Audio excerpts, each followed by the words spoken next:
Today we have Bob Martin. We're going to talk with Bob Martin. He played in the NBA. He played at the University of Minnesota. He's 7 foot tall. I'm not sure where he's coming in now. Where are you coming? 1 early in the day. 7-1 early in the day. We'll keep the weight private. So this is a Conversations with Fish for Rebound magazine, the NBA-approved official magazine of the National Basketball Retired Players Association. And we have been doing these interviews with those that have made the NBA. And we talk about the journey to make it to the NBA, your time in the NBA, and what we've done ever since, and even some advice for those that are going through it right now. Certainly. I'm happy to say that Bob and I are good friends and have been for a long time.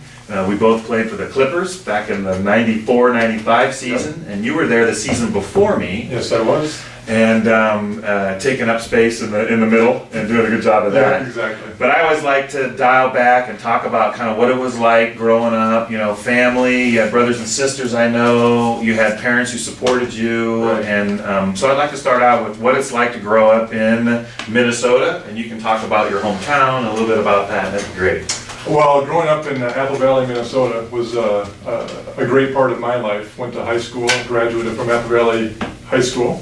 The lone school in Apple Valley, now I think there are 3, so it's a growing area. Okay. Mom, dad, older sister, younger brother, so there were 3 kids. I was the middle child. My dad was a big fella, my mom is tall, my sister is tall, my brother's not quite as tall. But, how tall was your dad? My dad was 6'10", and at his heaviest he was about 450. So he was one of the bigger people. You look at I like to look at these offensive linemen. I won't name any by name, but they're 6'8", 340, and my dad was like 2 inches taller and 100 pounds heavier. He didn't have their coordination. But does anyone else in your family get to be your height? No, not. I do have some height in the family, but not quite as tall as I am. Yeah. Right. And your sister was tall as well? Sister is 6'2", 6'2 and a half, and my brother is about this much, maybe a centimeter or maybe a quarter inch under 6 feet. Okay. So I like to joke that he got the looks and the hair, and I got the height, and he had the brains too.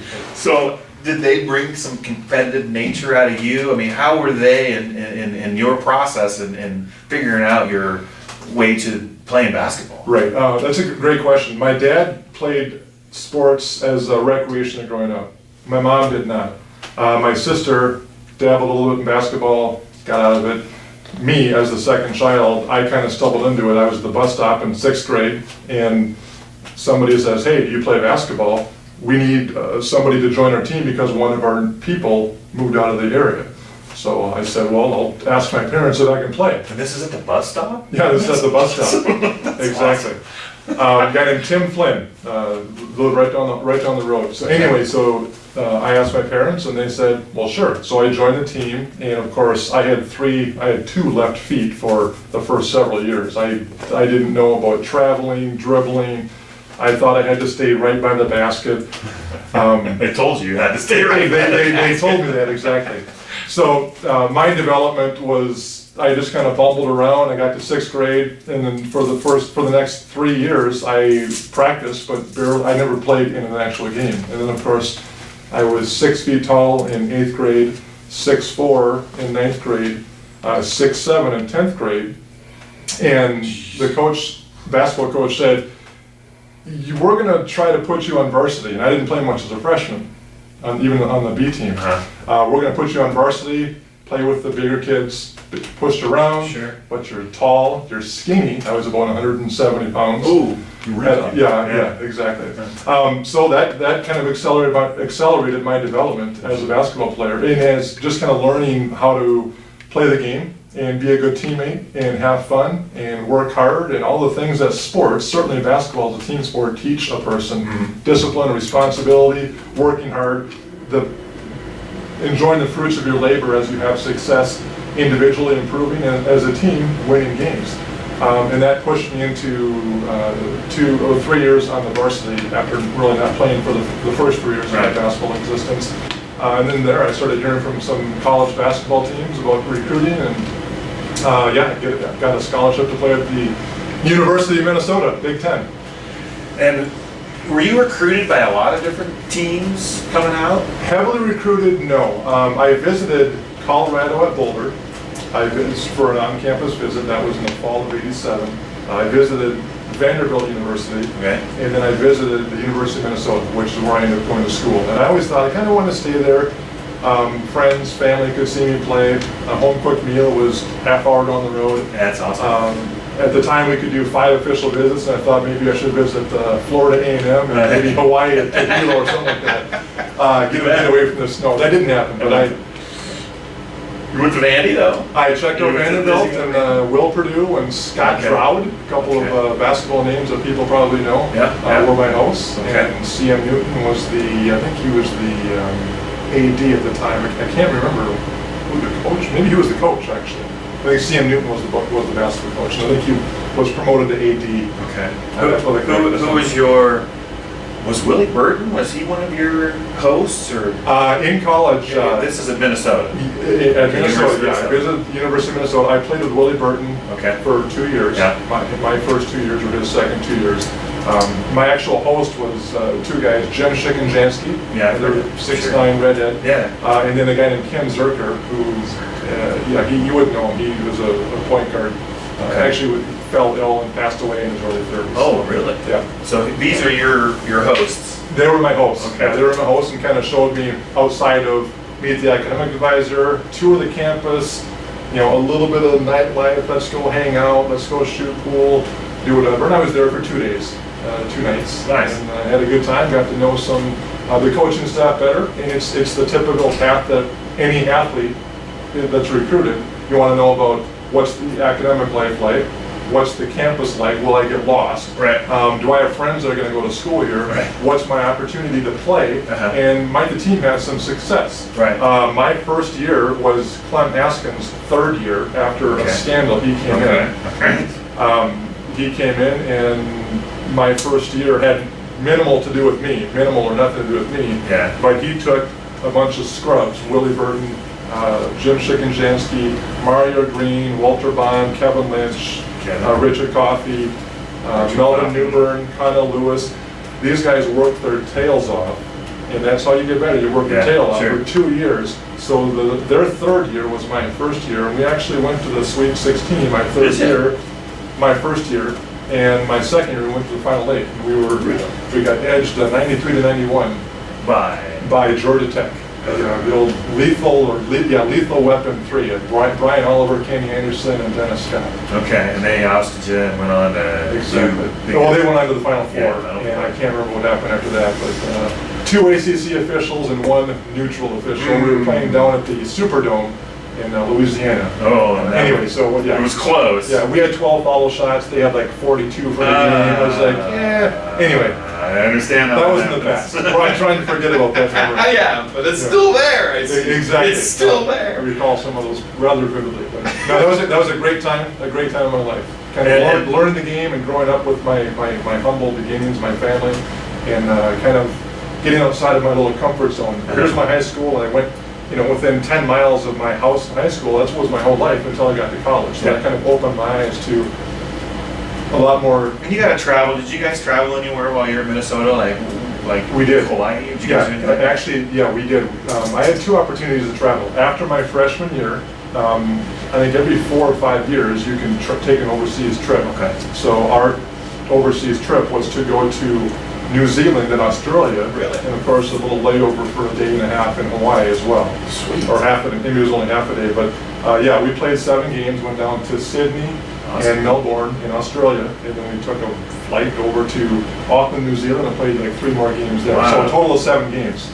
And then hit Hawaii on the way back. That's where we had a long ways from home. Right. That's a long ways from Minneapolis. And then before my senior year of college, there was the Big Ten has like an all-star team. Again, not an all-star in my case, but a collection of seniors that they get together, you play, and then we went to Sweden and Finland and played a few exhibition games. You went on that? Correct. Awesome. Yeah. So those are my 2 opportunities early on, to get outside the lower 48. So then you got better and better your junior and senior year, and taller yet, because now you're at your full height. I imagine you junior. I was pretty much college. I was pretty much my current height. I pretty much hit that about my senior year of high school. Okay. So then I stopped growing about then. Yeah. Maybe I've grown a little bit. Like I said, I'm about 7'1", in the morning without my shoes on. And, maybe I've grown a half an inch or so in the last 25 years. So, how did you know, at what point did you realize you might have an opportunity to play professional basketball? Was that always in your wheelhouse, or were you not sure? Yeah, well, I wasn't sure. Clem Haskins, my college coach, talked to me about that a little bit during my junior year and my senior year. Had a meeting with my parents, Coach Haskins, and myself after the season to talk about opportunities beyond that. I went to the Portsmouth Invitational in Virginia. Yeah, exactly. Yeah. Check that out. I didn't expect to be drafted. I wasn't drafted, but I had a couple of agents that said, "Hey, you're a senior. You're done playing in college. Yeah. If you want to play professionally, let's hook up. I've got some contacts overseas, NBA, wherever. There may be some opportunity because, as Jim Dutcher, a former University of Minnesota coach, has famously said, you can't teach quickness and you can't teach height. There's a small collection of 7-footers that have maybe enough talent to be considered to play. So I had several tryouts and was able to hang on just for a little while. I was not drafted, but Coach Haskins, who played with the Phoenix Suns and the Chicago Bulls for 10 years or so, he said, if you want to play, there's an opportunity there, and you can kind of take it where you want to go. I was never going to be Akeem Olajuwon, Patrick Ewing, but I didn't want to be the guy who, when I was 25 or 30, said, I should have given it a shot. That was my one opportunity to do it. I was in college for 4 years. I pursued it for several years, and then I went back and finished my degree. Came out in 92? I came out in 92. Yep. So went to camp with the Clippers right out of college? Or? The fall of 92, I actually was here in Phoenix. I went to the Phoenix Suns training camp. After going to their summer camp, I was invited back to training camp, and that was the year that they ended up losing to the Bulls in the 93 finals. Charles Barkley, Kevin Johnson, Frank Johnson, Dan Marley, Tim Kempton, all those guys, Mark West. So Brian Davis from Duke, Brian Davis and I were caught right before the season started. And then I had my third knee surgery. I had 2 surgeries in high school. I didn't realize I went back and had my third knee surgery, and then played a little bit in the CBA for the lacrosse Catbirds. And then got myself to the Clippers summer camp the next 2 summers. And of course ended up making the team both times and then got released. You took my spot. I was soon released after that, though, myself. So, but no, it was a great time. So then, what'd you do after that? I kind of lost track. Did you continue to play right after that? Or? I played a little bit in Puerto Rico, and I went overseas for a little bit, and I ended up having a 4th knee surgery. So I don't have any cartilage in my right knee. But after my 4th knee surgery, I had a tryout with the Sonics during the summer camp, the Seattle Supersonics. I was like, my knee was bugging me. It's like, this isn't probably going to work for me to play long term. And I kept thinking, I think it was Steve McMichael, former Chicago Bear lineman who had like 11 surgeries in his knee. And this guy's 30, 35 years old, and he's like limping around. It's like, I wasn't sure, I wasn't going to make a huge amount of money. And of course, it's not always about the money. There are plenty of people that have money that either blow it or they're unhappy.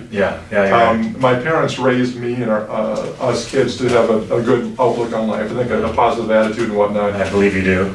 So I said, okay, 4 knee surgeries, it's probably not going to happen for me. If there's a chance to make a fair amount of money, of course, try to go after it, because where else can you do something that you're going to enjoy, see the world, and get paid for it. Play a game. Play a game. Play a boys game.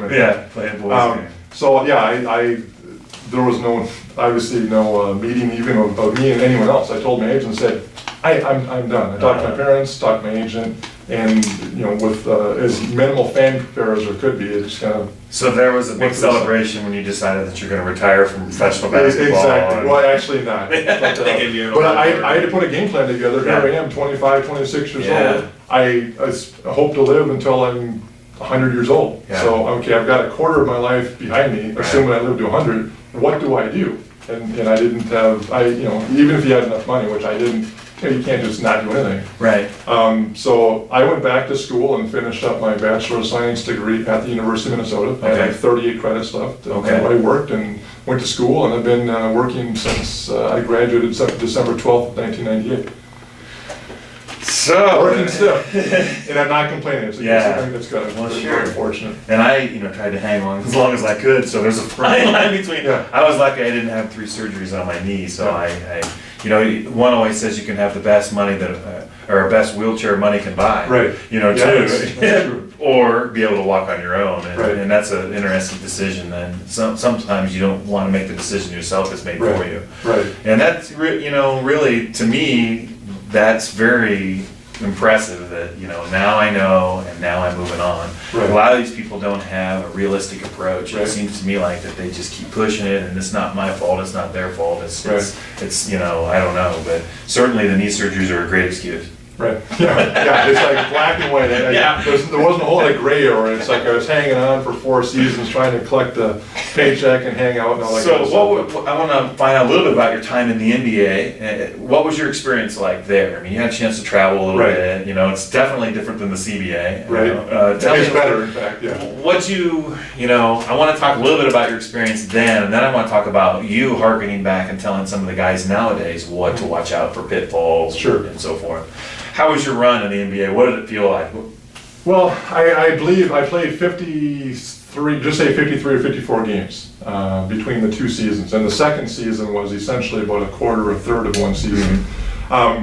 It's a lot of hard work. Specific to my run, one of the best days of my life was when they were making the final cuts. Coach Bob Weiss, the fall of '93, came up to me, hey Bob, can I talk to you? This is after a practice. And it's like, okay, I know that pretty soon they're making this final cut. And a year ago, I got cut from the Suns camp and I said, we'll see if I can make this work at some point. Had my knee surgery after camp. And he said, well, he was a Bob Weiss, a great guy, very personable, funny, and whatnot. Same name. Great, yeah, exactly, attractive, Paul. Not the attractive part, but he actually came up to me and said, well, this is training camp is essentially over. The season starts in 2 days. And he had kind of pulled me aside, had his hand on my shoulder in a kind of a fatherly manner. Sure. And says, we got to make some decisions here. You can only carry 12, 15 guys total.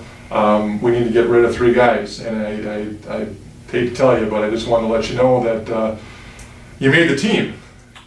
And I was like, seriously? No, I want to give that. That was a significant accomplishment for me, and just a good, oh my gosh, almost like an overwhelming, Sure. I just won the lottery. Yeah. I didn't Absolutely. win millions of dollars. Yeah. But it was just a cool thing. And it's not about the money. I realized that it wasn't about the money, because I was making a minimum contract. Right. But I wanted to play. Yeah. I enjoyed the camaraderie of the guys. Yeah. But I wanted to get out there and try to contribute. Sure. I didn't want to sit on the bench and collect even my small paycheck, even though it was more than I would have made elsewhere. Right.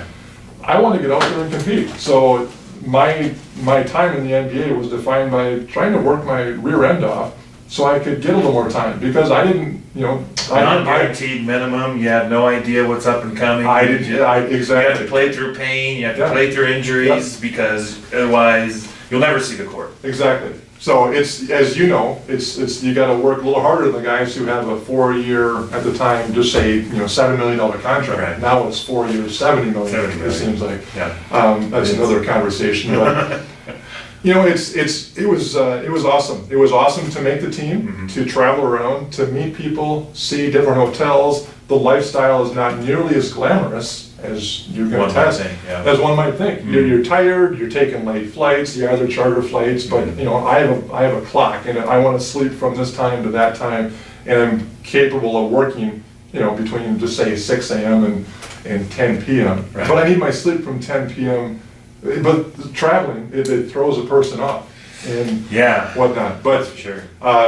I played with some great guys, had some great teammates. You and a couple others I kind of keep in touch with a little bit here and there. I'm not exactly tied in with the NBA or anything related to it, but I forged some friendships, people that I still look back on and either think about, maybe have a few pictures, going through an album that isn't actually albumized. It's just a collection of pictures. Yeah, and I've got some of us over in Japan. Sure, we were in Japan back in '94. Yeah. But it was a great time in my life, and I wouldn't do anything over. I wouldn't do anything different now. You worked hard, you did what you had to do in order to be there, you made it there for a while, and I hear that. I remember that was a big time in my life as well. Right. And what an opportunity to just be able to see it. The funny part is, and the crazy part is there's a lot more stories like yours and mine than there are about the person who's just made it.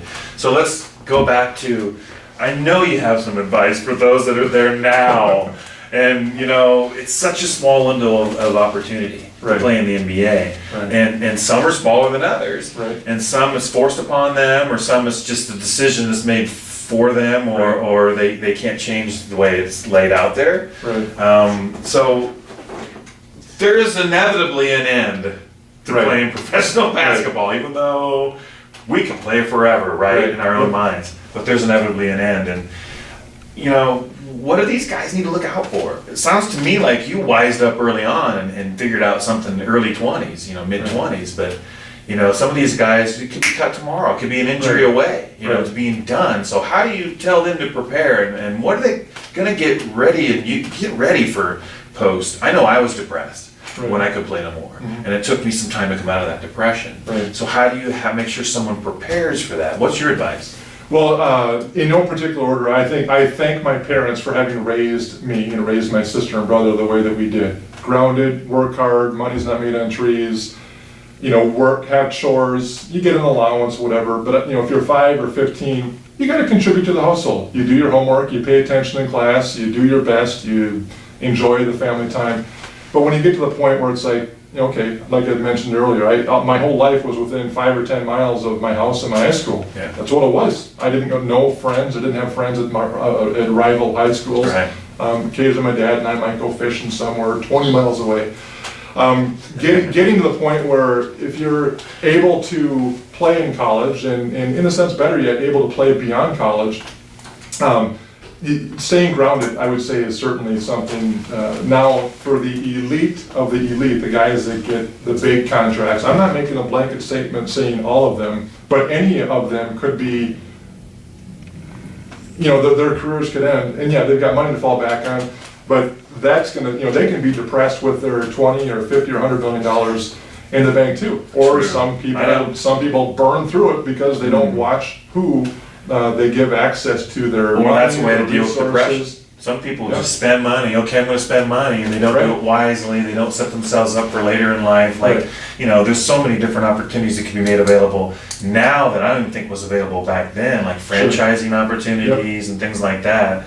You know, when you were done, you knew you had to figure something else out. And you figured something else out, and you've done very well with yourself. And you're saying that harkens back to support system, character, understanding what it takes in order to be a good person. And luckily enough that you were a Midwestern folk like myself, and I feel like that it's ingrained in our minds. Not everyone gets that opportunity. Now the majority of professional athletes are African American. They might not have the same opportunity that you and I had, and I know that. So what are they harking back to? What do they lean on? Do they lean on the people around them that are trying to maybe take money from them? You know what I mean? Or what's some advice? What do you think? What should somebody do in that situation? What would they do? That's a fair question, and since I'm not in that situation, I don't exactly know. Of course, things have changed between now and 20 years ago. Exactly. You know, I think it was one of the fall of '92. There's the rookie symposium deal. You go to Orlando, you learn about drugs and women and money and investing and who you spend your time with. Do you spend money or invest it? Having too many cars, the size of your house, it's not going to last forever. And you know, of course, invariably, other sports, I believe, I know football have adopted some type, and I don't know if basketball started it, but they basically take you in for like a 3-day session and they beat it into your head. This is an opportunity, and you're going to make X amount of money. It may not be a lot, or it might be more than 99.9% of the world's population would ever earn in 10 lifetimes. But what are you going to do with it? You got to plan, because you're only, you know, like I said before, I was 25, 26 years old, and I was done. My mind said that shortly after my body said, I can't keep doing this. So having taken my road through life, from, you know, when I was born, October of '69 until today, I've always made decisions thinking, okay, how is this going to benefit me down the line? And is this gonna add value to the people around me? You take a rich, and race aside, you take a rich or somebody in the limelight, whose name may not be in the marquee, but they're on the team like me back in the day. That can skew somebody's perspective, and all of a sudden they can go off the deep end. People need to, athletes, but certainly people in general, but certainly athletes with access to more resources typically, I think they need to watch out for who they hang out with. Some people have posses and they fund different lifestyles, right, and maybe start a business but don't watch the bottom line. Certainly there's no I shouldn't say no shortage. There's plenty of documented stories where an agent or an advisor has been unscrupulous, right, and the athlete earning the nut says, here, you can have access to my checkbook, my bank account, or whatever, and then of course they're paying a fee on top of that. You really need to, those people really need to watch who they spend their time with and who they give their money to. So it could be an agent, it could be a gal at the beach, at the club, who kind of comes up and either might recognize you and say, hey big boy, or whatever. Because there's not a whole lot of, it's not like an organic relationship initiating there. It's that person may have something, some other idea in mind. Yeah, an ulterior motive. I agree. But watching how you spend your time, and I hate to say it, money is not the ruler of everything. It's certainly not in my life. I wish I had more. I could certainly have less. People just need to be wise, and they're behind the 8 ball if they grew up and maybe didn't have a mom and a dad in the household. Because I think that you talk about character. I mean, that's part of what you have done in the past. Character development. What is character? And making good decisions. That I had a mom and a dad, and so I can't take all the credit for it. I kind of lift up my parents. Because they are responsible for essentially making me who I am through the formative years. And all of a sudden I'm 16, 17, 18, I go out to college, and it's like, okay, I can go screw up. But I mean, I've told people this before. I've never smoked a cigarette. I've never had any beer or wine or alcohol. I'm not a saint, obviously. None of us are. But I've just made decisions because I kind of go back to, I want to make my parents proud, and I don't want to be an embarrassment to the family. Does that mean that I'm afraid to try new things and to have fun? Not at all. I enjoy my life. I enjoy my wife of just over a year. You just got married. You just had a kid, a baby. Oh my goodness. I got a late start in life, but no, it's been awesome. Awesome. How's that? Tell a little bit about marriage, a little about having your baby. And whoa. My wife Susie and my daughter Charlotte. No, it's amazing. I always wanted to. I wasn't always sure the basketball would work out, but when I had a chance, I wanted to go for it. On top of that, seeing, my parents, and it was rocky here and there throughout growing up, but it was always pretty good. I found out later that things were pretty strong and I had a good foundation, I believe. I met my wife in 2011. She had, a quick story, she lost her mom. 3 months later, I lost my dad.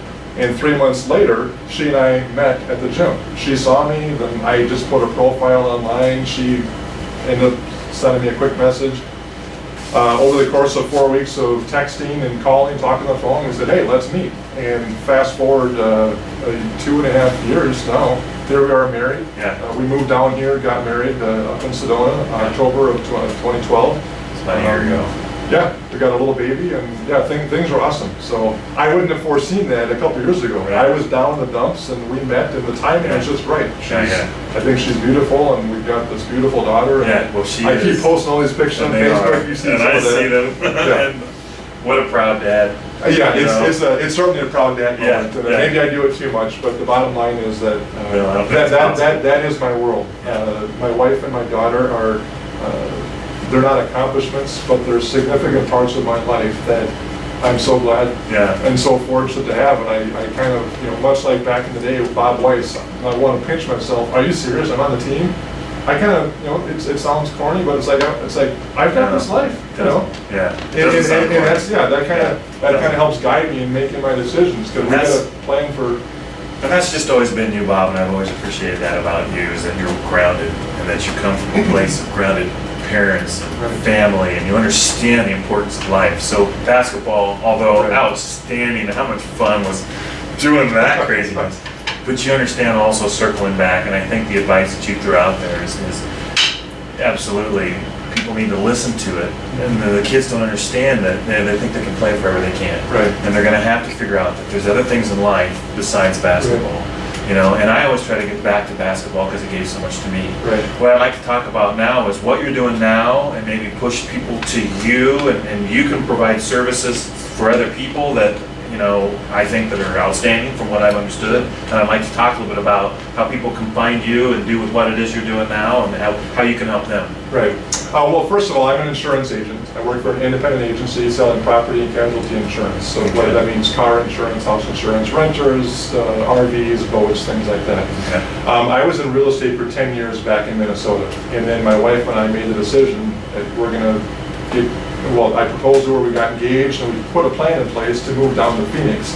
We're not huge fans of the cold or the snow. She has family down here. My parents had a place down here for a few years. So, and in fact, in 2010, you and I got together 3 times. I lived down there for 3 years, or for 3 months rather. 3 months, yeah. For 3 months. Your parents were down there, right? Exactly. Okay. But then my dad got sick. I sold my house back home. My dad got sick, and so I went home, and he didn't make it sick. He made it just under 5 months between when he was diagnosed with leukemia and when he passed away.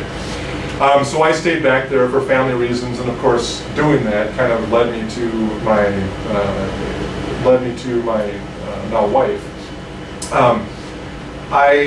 We decided to move down here to Phoenix and try a new little adventure, something I've wanted to do for 15 years. Just try, Phoenix or somewhere. Just try a scratch the itch. Yeah, exactly. Scratch the itch to try something outside of what I knew and kind of get off on my own. So she and I got off on our own.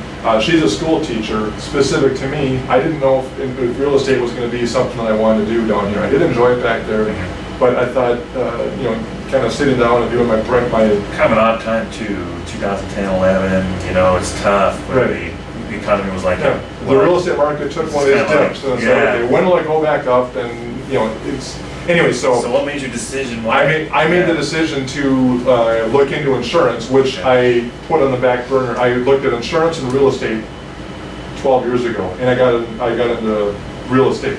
Well, this time it's like I'm going to pursue insurance, and of course there's different ways to help people. Not everyone needs to move. Almost everyone needs insurance, some type of insurance, and our agency can offer that. So I made the decision to do that. We got down here, and I took the courses, and I passed the test the first time. Not a huge deal, but it is. That was a good thing. It is. Been at the agency for just over a year now, and get active. How can people find you? How can people reach out to you?